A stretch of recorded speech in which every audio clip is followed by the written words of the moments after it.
Man lay flat on the ground for 48 hours, but he did not dare to move even a little. Behind him was a cliff over 100 meters high. If he slipped, he would fall to his death. He dug his fingers hard into the ground, but the sand was too soft. He could not hold on, and he started sliding toward the edge. His hands were no longer helpful, so he used his face as a brake.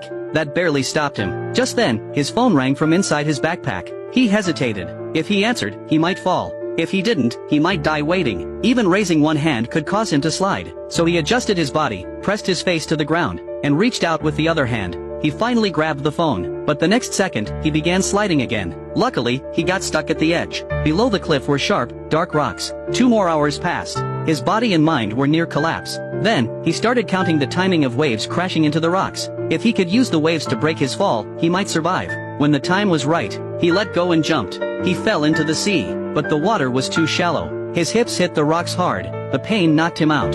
Fortunately, he woke up in time. Using all his strength, he floated up to the surface. But the real test had only just begun. After making it to shore, he checked his body. Other than a cut on his hand, nothing seemed broken. But as soon as he stood up, he collapsed. When he came to, his head had a fresh wound. That was not the worst part. The impact had hurt his lower back. Now, both of his legs were numb. He remembered the phone. He quickly searched his backpack, but the phone was soaked. No matter how many times he pressed it, it did not work. Now he was really in trouble. He shouted for help, but no one would ever come to such a place. In front of him was a steep cliff. Behind him was an endless ocean. He had no choice. He took off his shirt and used it to treat the wound. To save energy, he lay down on the rocks and slowly fell asleep. When he opened his eyes again, he forced himself to stay calm. The pain in his back reminded him to act fast. He looked around. Climbing the cliff was impossible.